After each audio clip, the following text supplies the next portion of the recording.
Hello guys, this is Suraj. और हम लोग पब्लिक एडमिनिस्ट्रेशन एमसी की सीरीज़ को कंटिन्यू कर रहे हैं from question 711। So let's start. Who advocated the concept of democratic administration as part of the public choice approach? Option A Vincent Ostrom, B E Goffman, C H G Rene और D R Hartmann.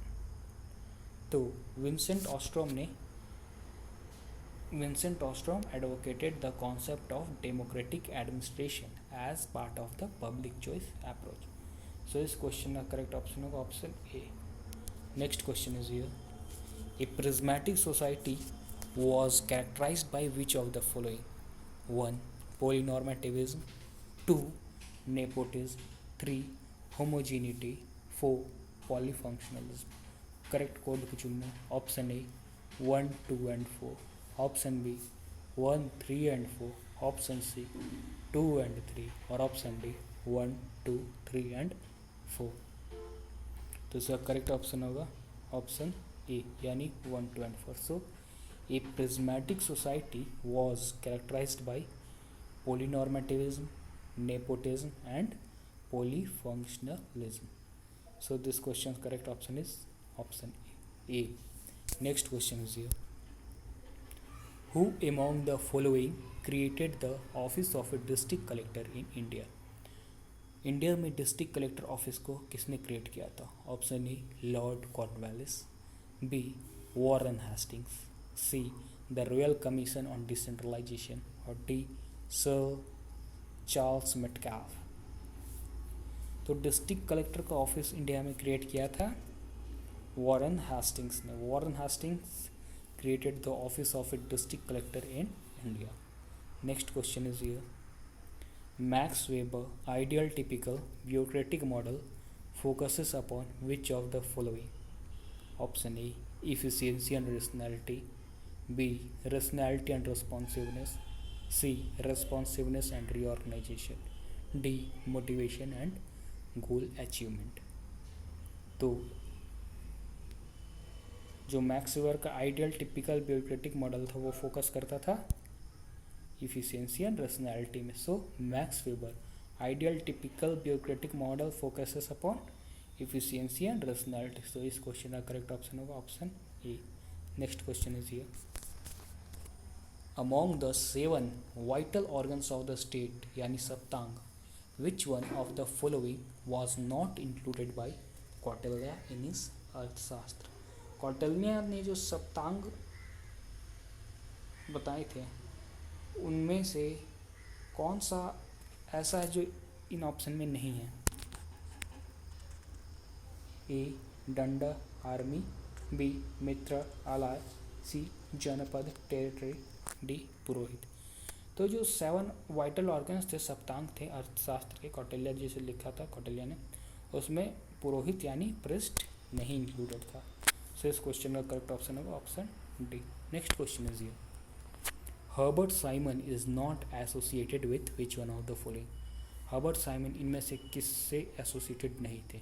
A fact and value premises, B satisficing, C logical positivism, D science of modelling through.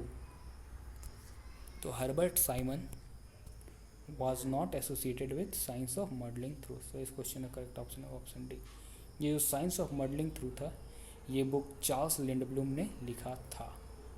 So next question is here, which one of the following is not a part of MP folates thought? इनमें से कौन सा MP Follett के thought नहीं है? Option A integration must follow the law of the situation, B power is self-developing capacity, C authority relates to the job और D human behavior is linear। तो जो एमपी फोलेट के thought का part नहीं है वो है human behaviour is linear. So इस क्वेश्चन का करेक्ट ऑप्शन होगा option D. Next question is here, consider the following statements. 1. The maximum number of जजेस in the Supreme Court and of those in any high court are specified in the Constitution of India. 2. Every high court in India has a power of superintendence over all courts and tribunals except military tribunals provided they are subject to appellate jurisdiction of the high court. Correct court चुनना option A 1 only, B 2 only, C both 1 and 2 और D neither 1 nor 2। सो इसका correct option होगा neither 1 nor 2। Next question is here, in the context of organizational communication which one of the following statement is not correct। Organisational communications के context में कौन सा statement correct नहीं है। Option A, organisational communication systems are not affected by how organisations are structured. B, information on the grapevine is not unidirectional। C, managers must reconcile the informality of grapevine communications with the formality of in-channel communication। D, research has shown that nearly 75% of the time information passed along informally is inaccurate। इसमें से जो correct नहीं है वो है organisational communication systems are not affected by how organisations are structured. So इस question का correct option है option A. Next question is here, garbage can model is a theory within the science of public administration which explains organizational decision making। A, based on time and motion studies principles। B, based on globalization। C, from a systematic anarchic perspective और D, based on wage and incentive plans for the workers।